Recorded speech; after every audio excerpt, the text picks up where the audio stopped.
In this lecture video, we look at an axiomatic approach to the development of probability theory. The modern approach to the development of probability is to treat probability as a function, to list a minimal set of axioms that a probability function should satisfy, and then to derive additional properties of the probability function from these axioms. Now, this approach treats probability as a mathematical construct and to a large extent ignores the questions concerning what a probability is, what type of probability is under investigation, for example, classical, relative frequency, or subjective, and also it really ignores the connection of the results of probability calculations to reality.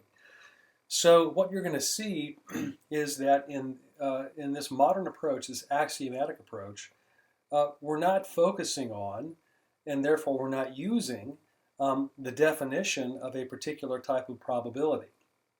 Now that's going to be in contrast to, for example,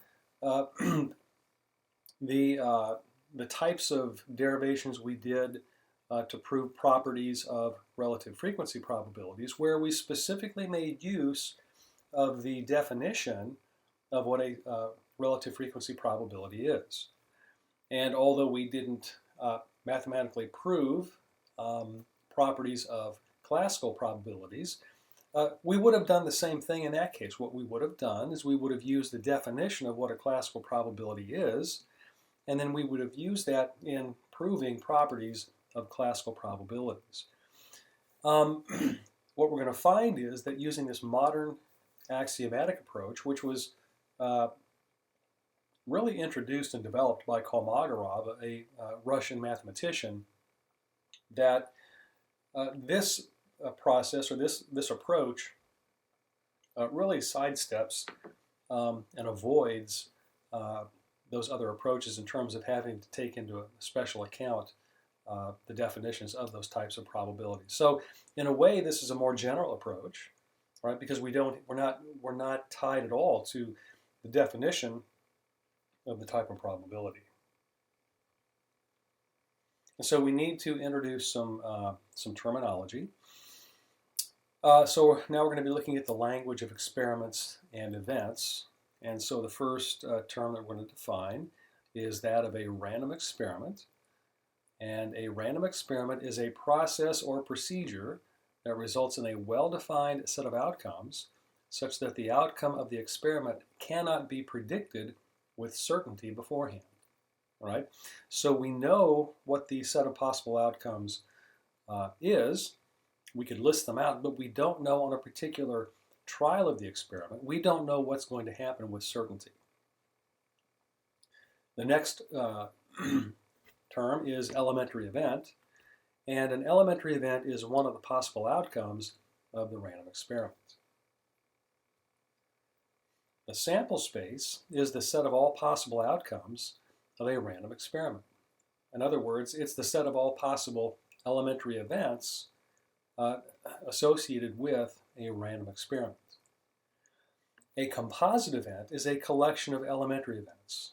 We can think of it as a subset of the sample space. All right, and we use the term composite event to differentiate it from an elementary event, because typically a composite event would consist of two or more elementary events. But when we're actually speaking about composite events, we will typically drop the word composite and just call it an event. So when we talk about events in general, we're talking about composite events. But they could also be, it could be an event that just has a single outcome, which would be an elementary event. So the word event is the most general term in terms of events.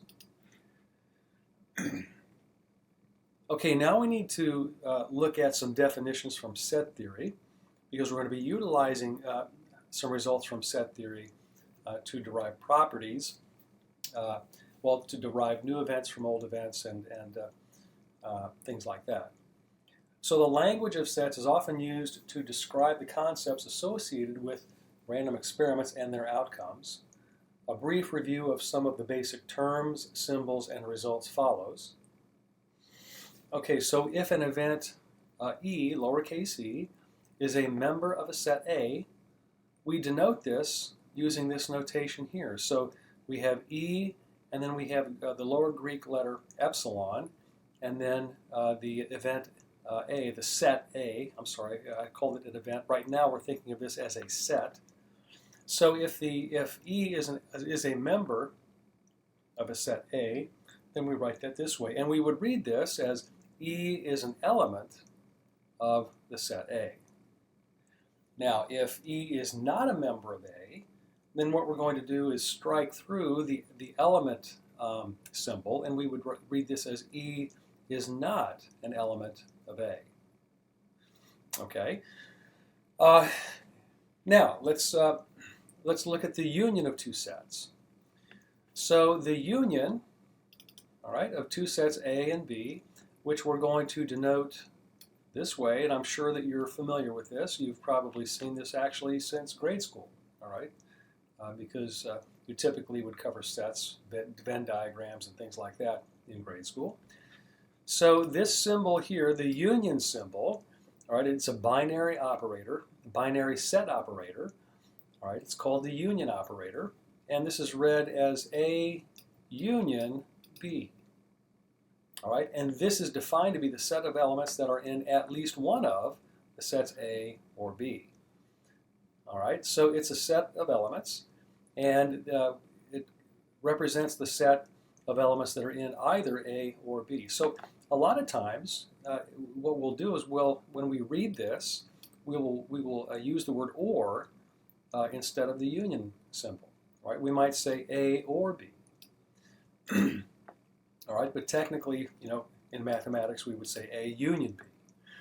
Now, how do we define this in terms of using this notation that we have introduced up here in the first bullet point?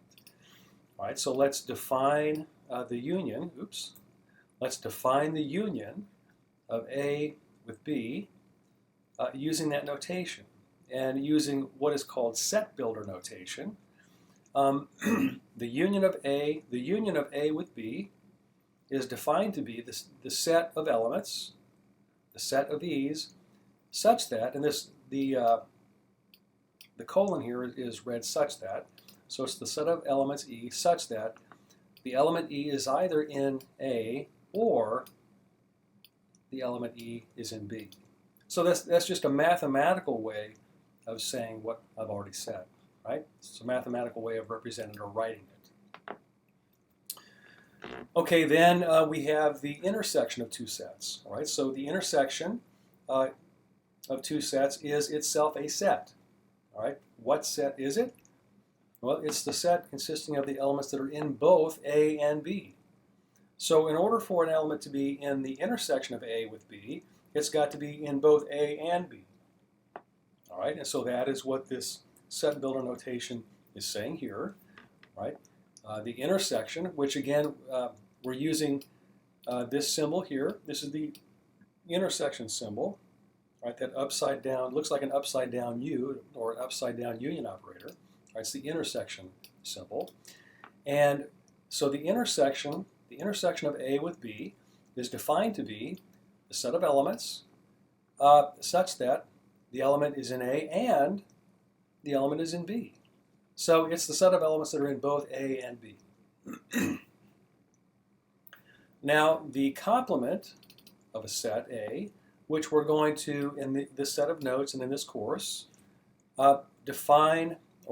denote this way, using a C for complement up in the superscript of the set that we're talking about, set A. So the complement of A, which we denote this way, and we would read this A complement, is the set consisting of all elements that are not in A.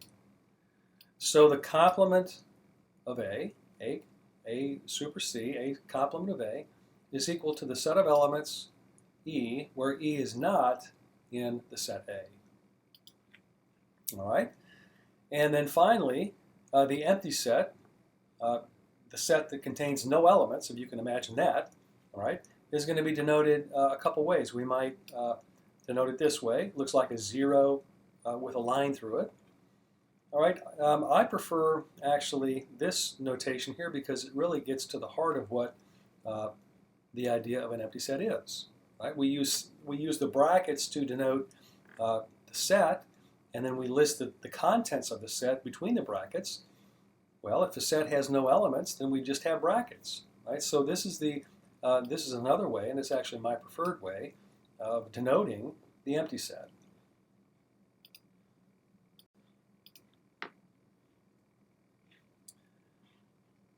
All right, so we're going to define some additional terms.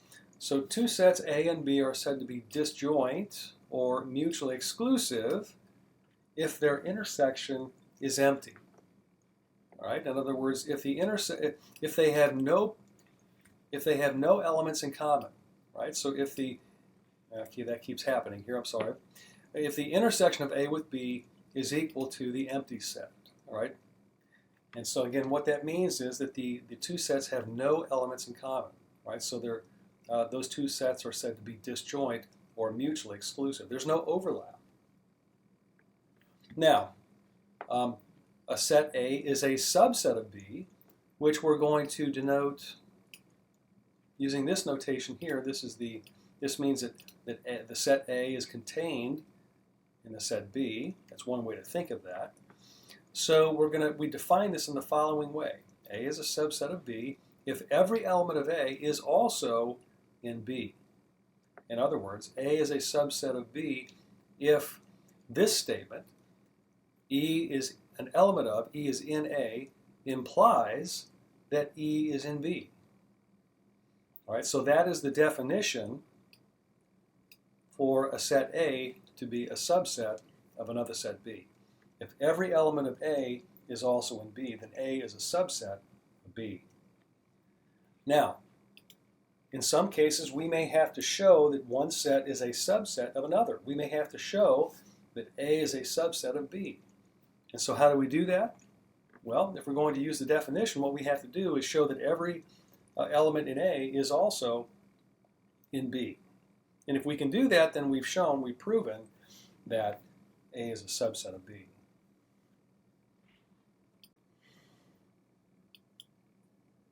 All right, now we're going to define set equality.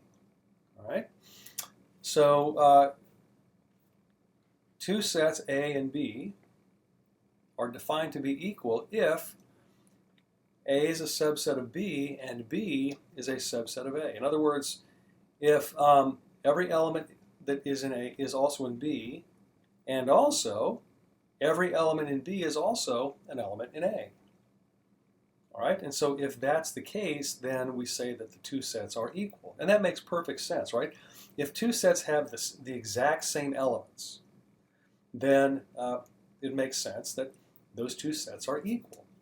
And but mathematically, the way that we define this, all right, since we've already defined what it means for one set to be a subset of another, is we say that two sets A and B are equal if the first set A is a subset of B, and also the set B is a subset of A. Now, in some cases, we may have to show or prove that two sets A and B are equal. And so to prove that, if we're going to use the definition, and in many cases we'll have to, what we've got to do is we've got to show that these two statements hold. We've got to show that A is a subset of B, and then in a second step, we've got to show that B is a subset of A. All right, so in kind of expanding that out, and thinking about the definition of subsets, to show that A is equal to B, we must show that every element of A is also a member of B, and every element of B is also a member of A.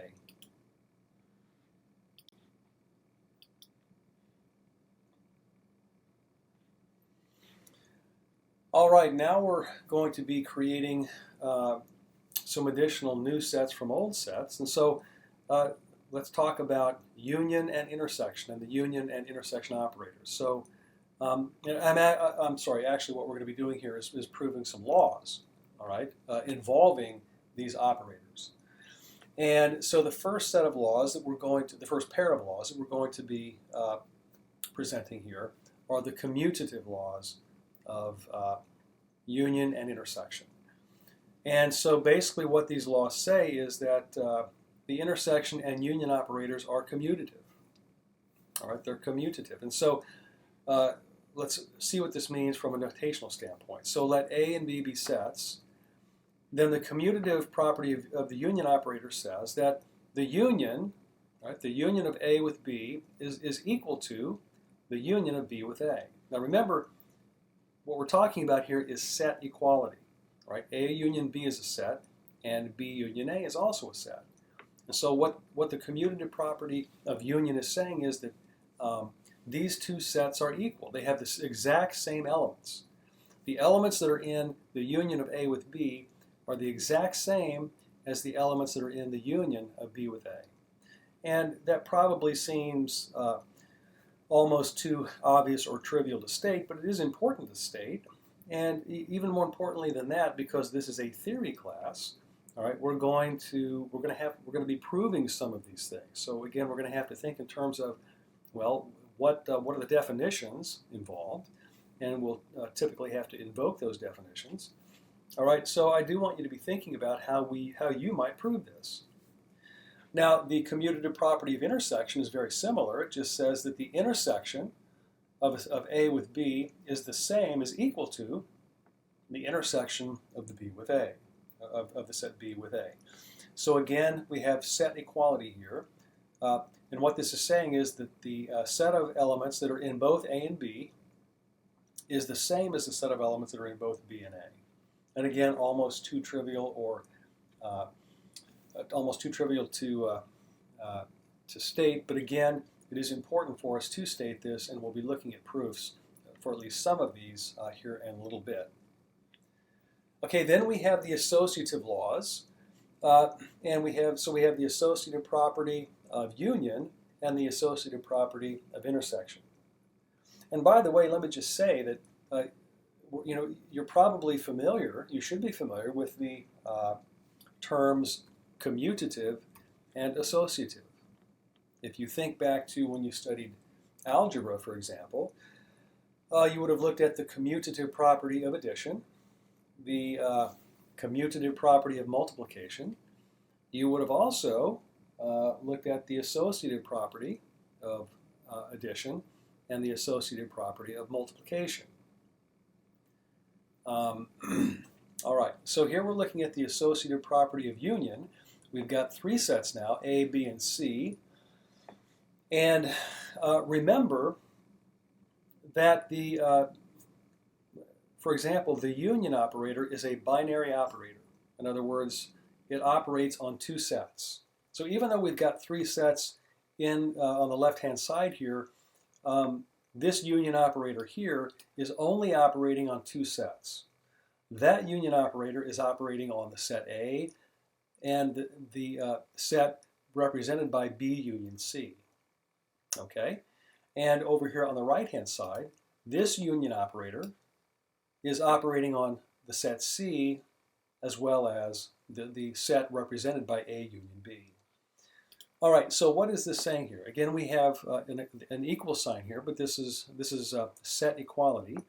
And so what this is saying is that the union of the set A with the set B union C is the same as the set represented by the union of C with A union B. And actually, I'll read this in order. It's equal to the union of the set A union B with C. All right, that's the more technically correct way to do it. The associative property of intersection says that the intersection of the set A with the set given by the intersection of B with C is the same as the set given by the intersection of the set given by the intersection of A with B and C. All right, so just a little bit more complicated than the commutative laws, all right, but not too much more difficult or complicated. But you know, in terms of the proof, All right, it takes a little bit more work, a few more steps, but it's still not very difficult. All right, and then finally we have the distributive laws. Now, if you think back to your algebra classes, you might remember the distributive law where multiplication distributes across summation. And we have very similar kinds of results here. And so what the distributive laws say is that intersection and union operators each distribute across the other. All right, so again, we've got three sets, A, B, and C. And so here we have the result that says that intersection distributes across union. So in other words, the intersection of A with the set represented by the union of B with C is equal to the set that is the union of the intersection of A with B and the intersection of A with C. Now, does that make sense? All right, we're getting a little more complicated here, aren't we? Let me read this again. Again, here we've got, this is set equality. On each side of this equality, we have a set.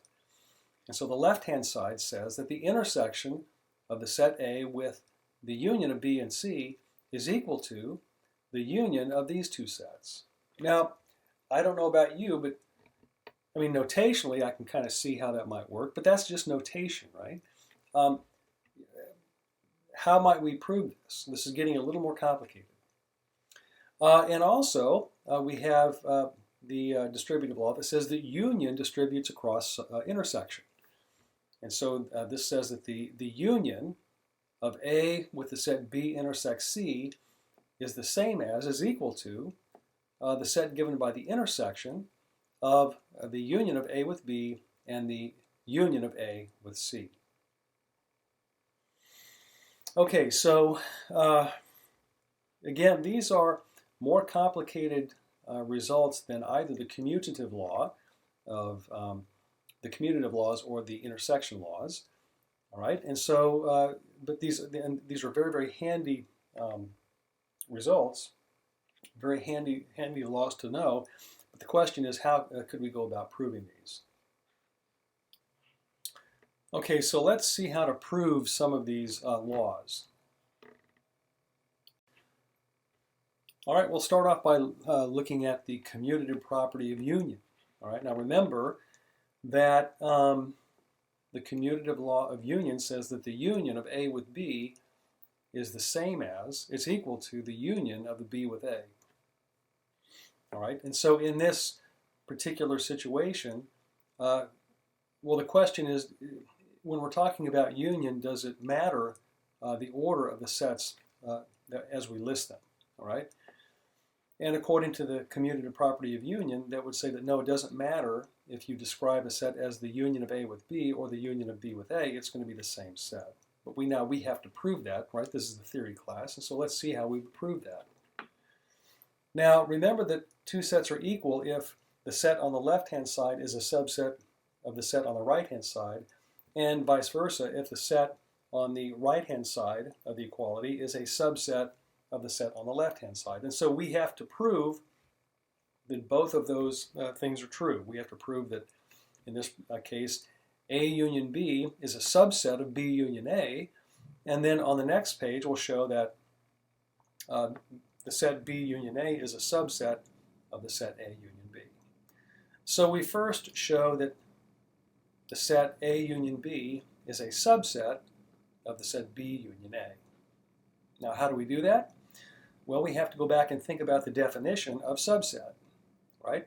And that would tell us that A union B is a subset of B union A if every element that is in A union B is also in B union A. Now, we don't have a list of particular elements in either of these sets, and so we're going to have to do this in a general way. And so let's let X be an arbitrary element of A union B. All right, so the set or the element X is in A union B, and it's arbitrary. It's not any particular element. All right, and so what would that tell us? If X is an element of A union B, what would that tell us? Well, we have to now think about the definition of union. All right, and so if X is an element of A union B, that implies, and that's what this notation means, this arrow notation means implies, that implies that X is in A or X is in B.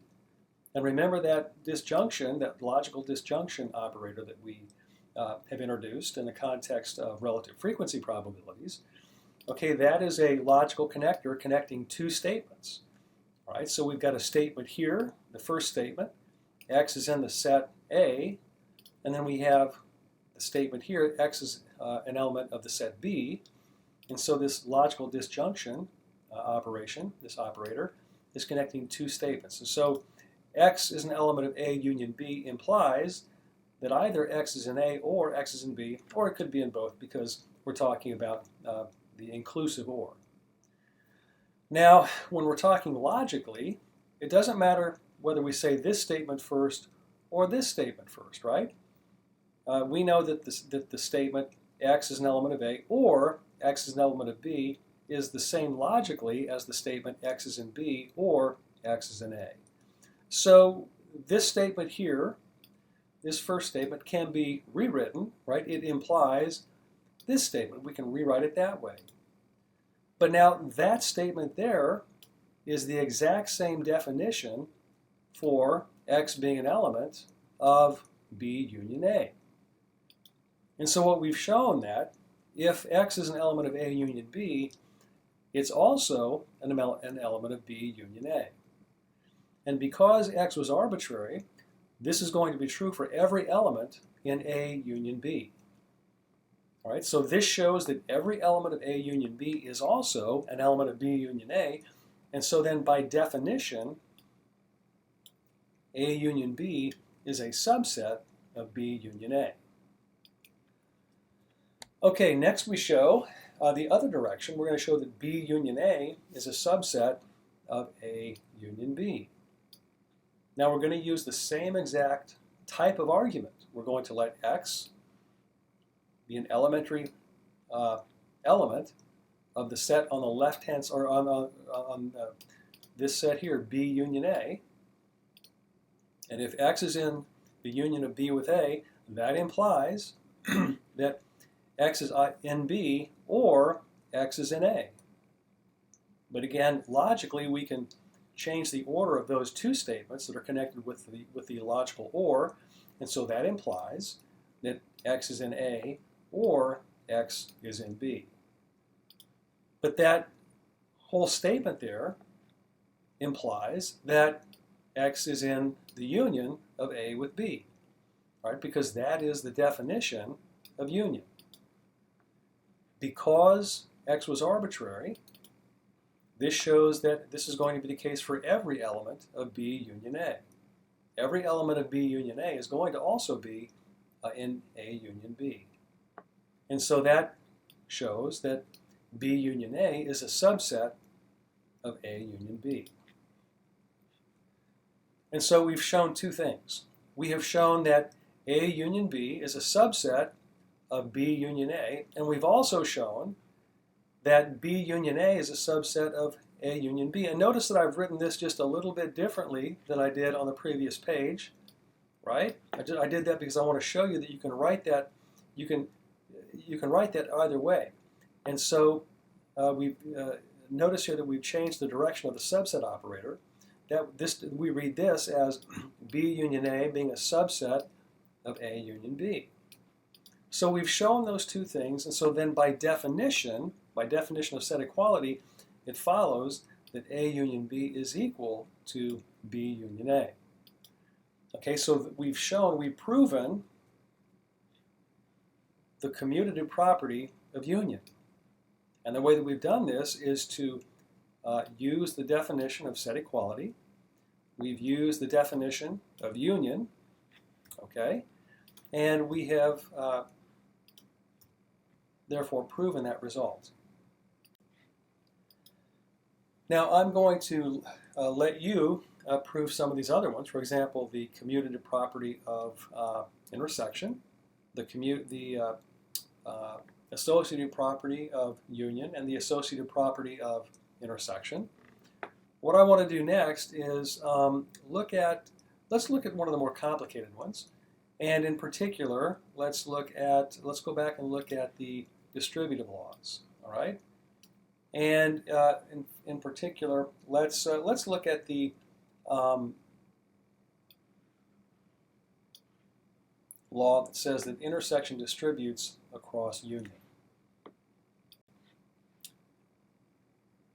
And what that says, again, just to refresh our memories, is that the intersection of A with the union of B and C is equal to the union of the intersection of A with B and the intersection, or with the intersection of A and C.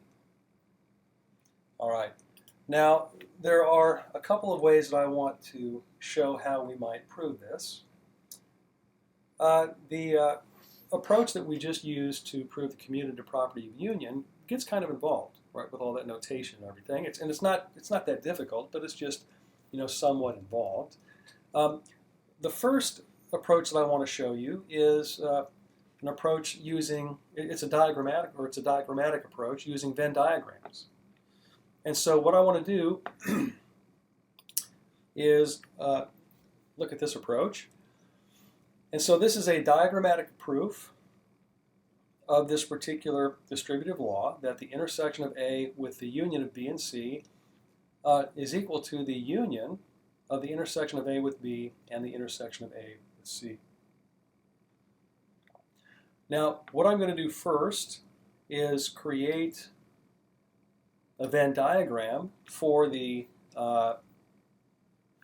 set on the right-hand side of the equation.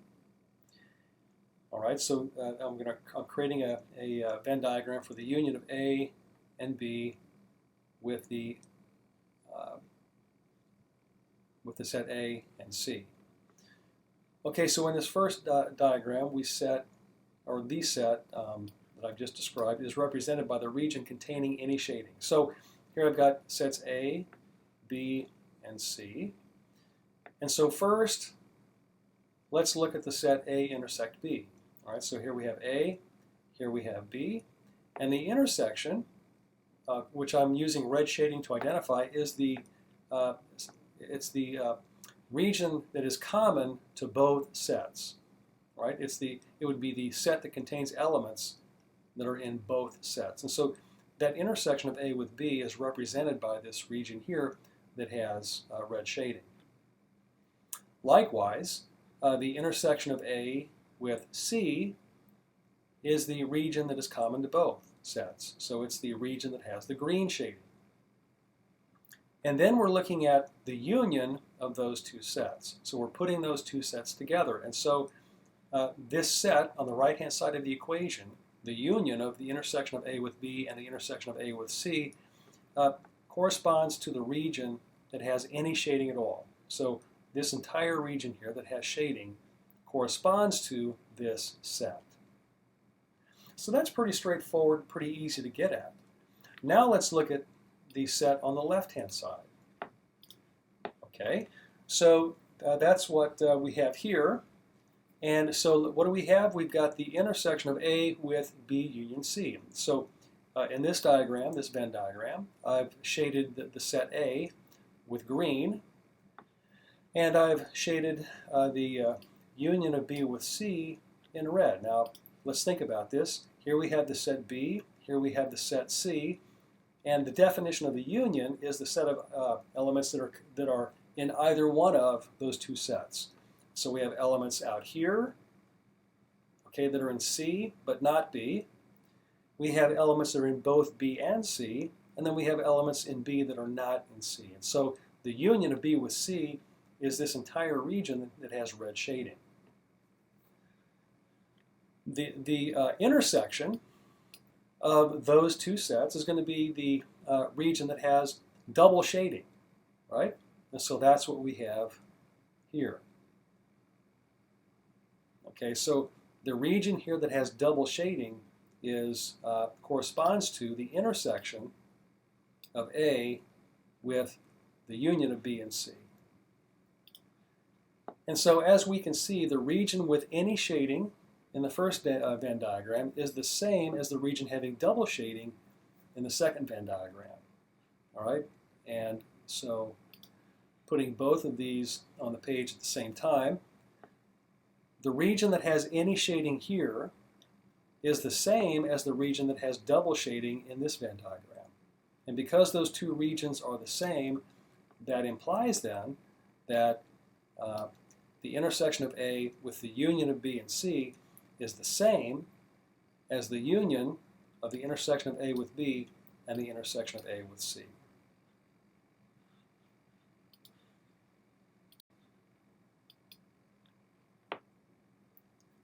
So that is a really handy way to show some of these properties, all right? And so I know that some of you have a math background, and you probably use the kind of proof that I showed for proving the commutative properties of union. All right, you probably know how to do that kind of approach. Others of you may not have had a course, and that would involve mathematical proof, and so that approach may be a little difficult. So you are free to use this Venn diagram approach if you so choose. All right. So, but the key thing is you've got to do it right. All right. So the thing you would have to do, remember when we're trying to show that two sets are equal, we've got two sets, one on the left-hand side, one on the right-hand side. So you're going to have to create two Venn diagrams, one for the left-hand side, one for the right-hand side. Now this one corresponds to the set on the right-hand side. This one corresponds to the set on the left-hand side. And then what you have to do is you have to show that the regions of interest are the same on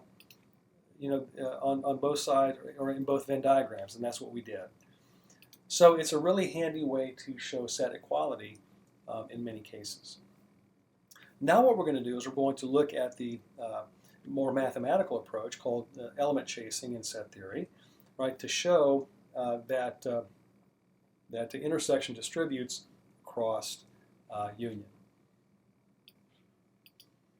Okay, so here's the proof of intersection distributes across union. So again, this is what we're trying to prove. Okay, and remember that in order to prove set equality mathematically, what we've got to do is show that the left-hand side is a subset of the right-hand side, and then turn around and show that the right-hand side is a subset of the left-hand side. And so that's what we're going to do. So the first thing we will do is show that the left-hand side is a subset of the right-hand side.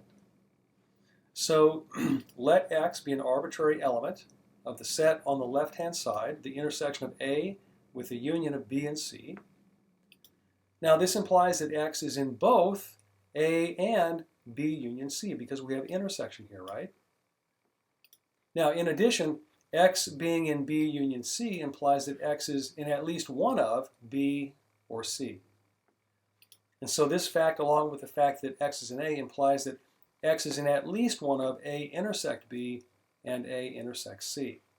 And so this implies that X is in A intersect B union A intersect C. All right? This arbitrary element X that was in the intersection of A with B union C is also in the set given by the union of A with the union of A intersected with B and A intersected with C. Now, because X was arbitrary, this shows that every element that is in the left-hand side, the set on the left-hand side, is also in the set on the right-hand side. And so it follows then that the intersection of A with the union of B and C is a subset, okay? It's a subset of the union of the intersection of A with B and the intersection of A with C. Okay, now we've got to show that the set on the right-hand side is a subset of the set on the left-hand side. And so we have to show that the union of A intersect B is, the union of the intersection of A and B with the intersection of A and C is a subset of the intersection of A with the union of B and C. And so again, to do this, we've got to show that every element that is in the set on the left-hand side of this is also in the set on the right-hand side. And so let X be an arbitrary element of the union of the intersection of A with B and the intersection of A and C.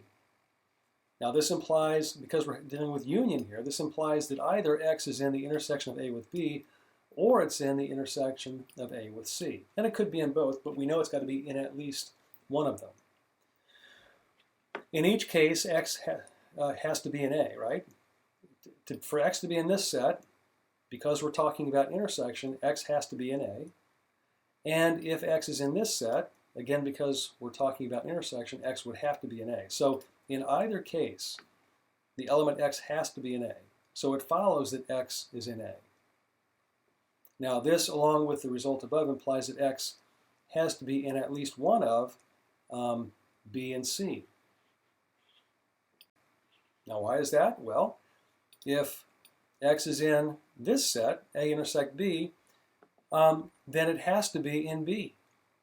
And if X is in this set, then X would have to be in C. So we know that X is in at least one of B or C.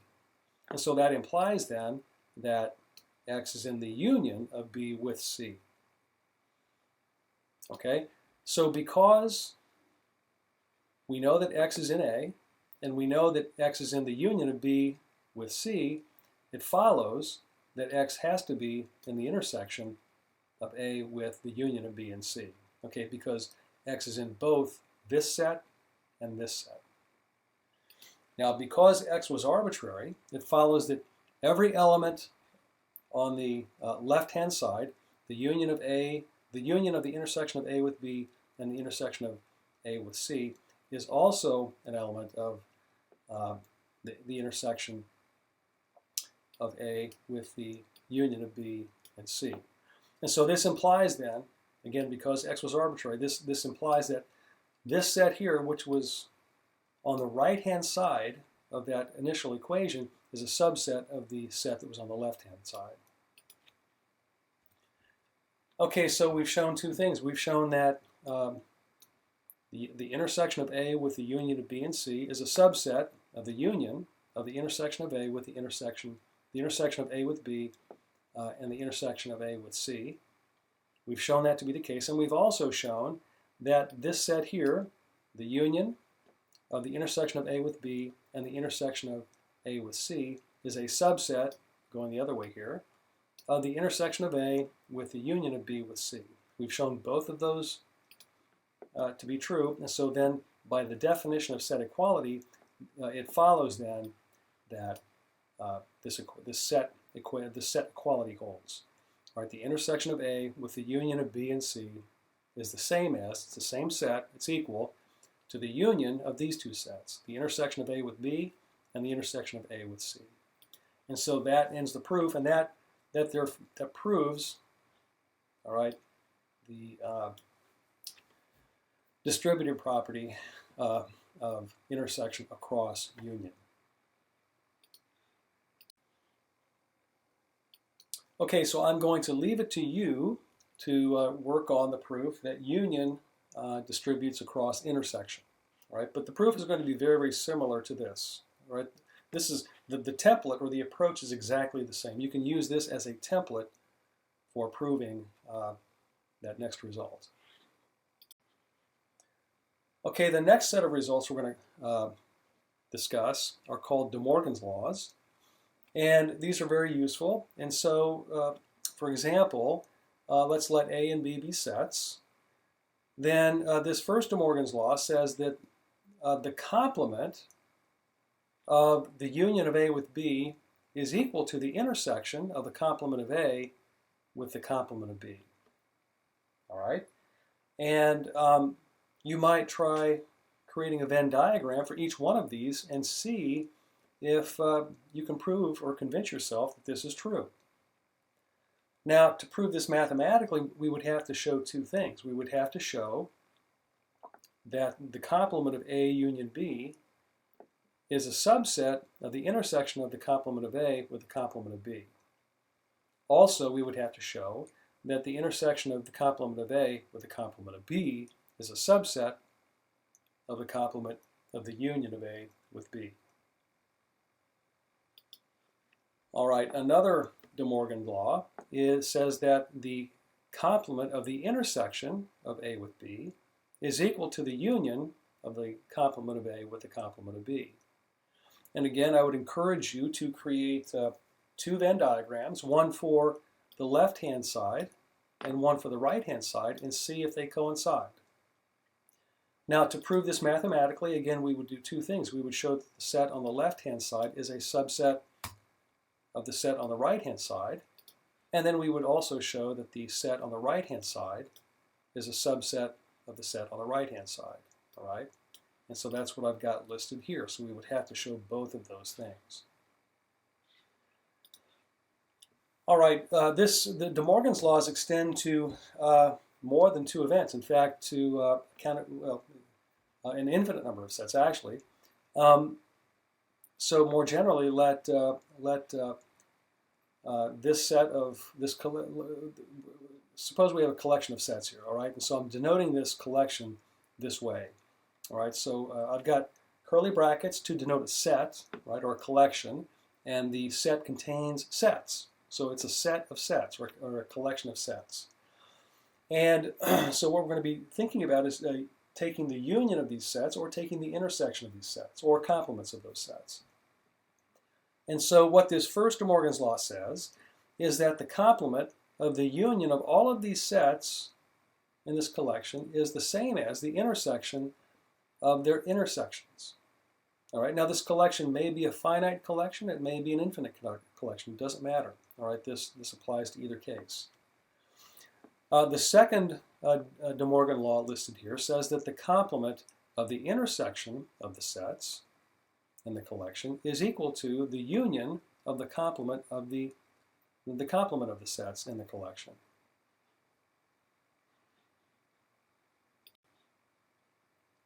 Now let's take a look and see how we could prove that first De Morgan's law. So let A and B be sets. All right, and so what we want to prove here is that the complement of the union of A with B is equal to the intersection of the complement of A with the complement of B. And so the first thing we've got to show is that the complement of A union B is a subset of the intersection of the complement of A with the complement of B. And so to do this, we're going to let X be an arbitrary element of the complement of A union B.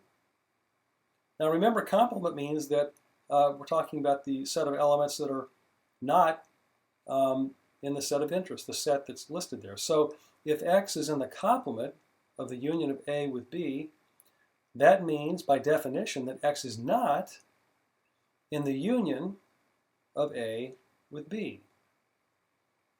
Now, if X is not in the union, what that means is that X is not in at least one of these two sets. And so it's in neither set. And so we can restate that equivalently as saying that X is not in A and, remember that's the and logical operator, X is not in A and X is not in B. Now if X is not in A, X is in a complement. And if X is not in B, then X is in B complement. All right, and so this implies then that X is in the complement of A and it's in the complement of B. Well, if X is in both of those sets, then X is in the intersection of the complement of A with the complement of B. All right, and so what we've shown then is that an arbitrary element of the complement of the union of A with B is also an element of the union, the intersection of the complement of A with the complement of B.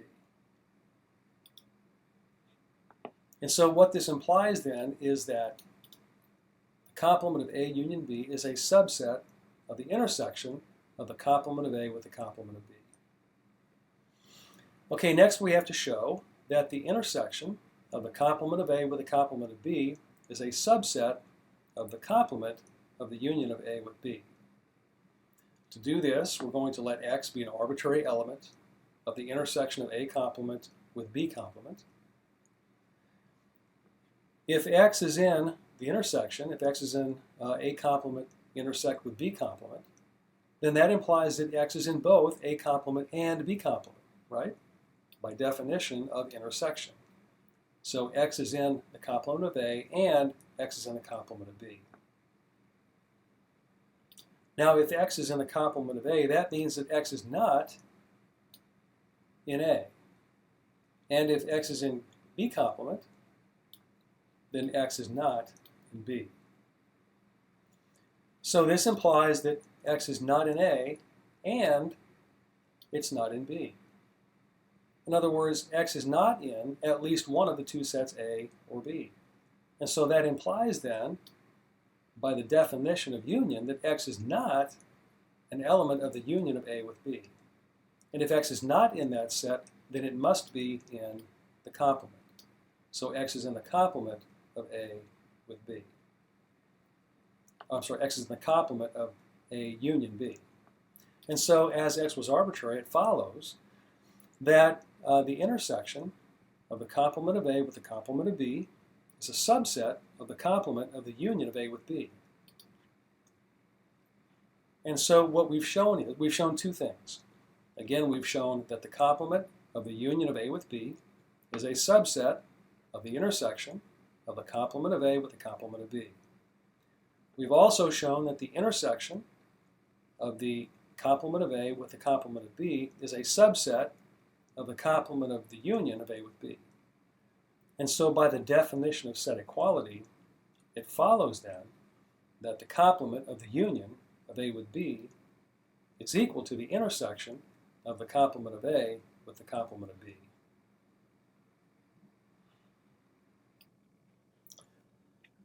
So that wraps up this lecture video. In the next lecture video, we're going to see some applications of these various definitions and laws and properties that we have been looking at and defining and proving. So I'll see you in the next video.